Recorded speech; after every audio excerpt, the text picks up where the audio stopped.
Friends, എല്ലാവർക്കും പുതിയ വീഡിയോയിലേക്ക് വീണ്ടും സ്വാഗതം.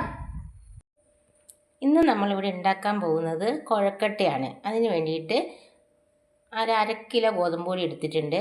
ഇനി പാകത്തിന് ഉപ്പ് ഒഴിച്ച് വെള്ളം ഒഴിച്ച് നമുക്ക് കുഴച്ചെടുക്കാം. പൊടി നല്ലതുപോലെ കുഴച്ചെടുത്തിട്ടുണ്ട്. ചപ്പാത്തിക്കൊക്കെ കുഴിക്കും പോലെ കുഴിച്ചെടുത്താൽ മതി. ഇനി നമുക്ക് ഇതിൻ്റെ ഉള്ളിൽ വെക്കാൻ വേണ്ടി തേങ്ങ ചെരുകിയെടുക്കാം. ചെറിയ തേങ്ങയാണ് ഞാൻ എടുക്കുന്നത്. തേങ്ങ ഞാൻ ചിരകി എടുത്തിട്ടുണ്ട്.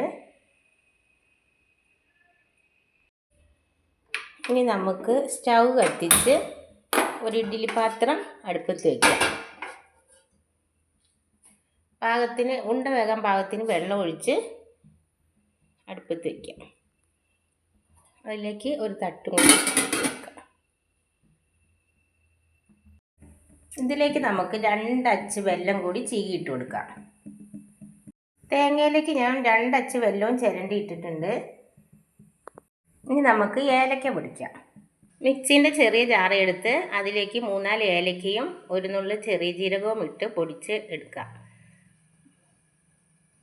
ഏലക്ക നന്നായി പൊടിയുന്നതിന് പഞ്ചസാരയും കൂടി ചേർത്ത് കൊടുക്കാം. 1 സ്പൂൺ പഞ്ചസാര ചേർത്ത് പൊടിച്ചാൽ നന്നായിട്ട് പൊടിഞ്ഞ് കിട്ടും. ഏലക്കയും ജീരകവും പൊടിച്ചതും കൂടി ഇതിനകത്തേക്ക് ഇട്ട് കൊടുക്കാം.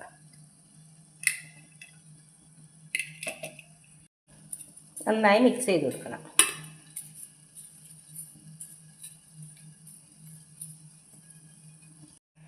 തേങ്ങയും വെല്ലവും ഏലക്കയും ജീരകവും പൊടിച്ചതും കൂടി നന്നായി മിക്സ് ചെയ്തെടുത്തിട്ടുണ്ട്. ഇനി നമുക്ക് ഓരോ ഉണ്ടയായി പിടിച്ച് അതിൻ്റെ ഉള്ളിലേക്ക് ഫില്ല് ചെയ്ത് കൊടുക്കാം. ഇതുപോലെ ഞാൻ ഉണ്ടയൊക്കെ പിടിച്ച് വെച്ചിട്ടുണ്ട്. ബാക്കിയുള്ളതും കൂടി നമുക്ക് ഉണ്ട പിടിച്ച് അതുപോലെ വയ്ക്കാം.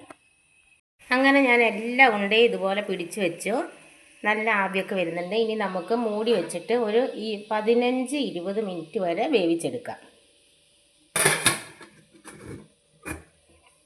ഇതുപോലെ പിള്ളേർ സ്കൂൾ വിട്ട് വരുമ്പോൾ ഇതുപോലെയൊക്കെ ഉണ്ടാക്കി കൊടുക്കുകയാണെങ്കിൽ നല്ലതാണ്. ബേക്കറിയൊക്കെ കൊടുക്കുന്നതിന് പകരം ഇതുപോലെ വാഴയിലയിൽ അടയായിട്ടോ ഇങ്ങനെ ഉണ്ട പോലെയോ ഒക്കെ തേങ്ങയും വെല്ലമൊക്കെ വെച്ച് ഉണ്ടാക്കുകയാണെങ്കിൽ നല്ലതാണ്. അരിപ്പൊടി വെച്ചിട്ടും ഉണ്ടാക്കാം, ഗോതമ്പ് പൊടി വെച്ചോ ഇഷ്ടമുള്ള പോലെ നമുക്ക് ഉണ്ടാക്കിയെടുക്കാം. ഉണ്ട ഇവിടെ വെച്ചിട്ട് 10-20 മിനിറ്റ് കഴിഞ്ഞു. നമുക്കൊന്ന് തുറന്ന് നോക്കാം. ഉണ്ടയൊക്കെ നല്ല സൂപ്പറായി വെന്തിട്ടുണ്ട്. നമുക്ക് മുറിച്ച് നോക്കാം. നല്ല സൂപ്പറായി വെന്തിട്ടുണ്ട്.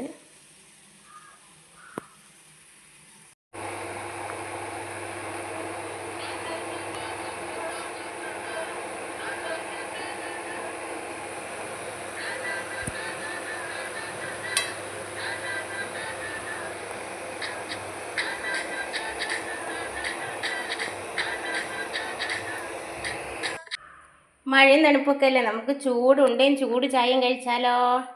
അപ്പോൾ വീഡിയോ ഇഷ്ടപ്പെട്ടാൽ എല്ലാവരും ലൈക്ക് ചെയ്യണം, കമൻറ്റ് അറിയിക്കണം, ഷെയർ ചെയ്യണം, സബ്സ്ക്രൈബ് ചെയ്യണം. പുതിയൊരു വീഡിയോ ആയിട്ട് വീണ്ടും വരുന്നതായിരിക്കും. Bye bye.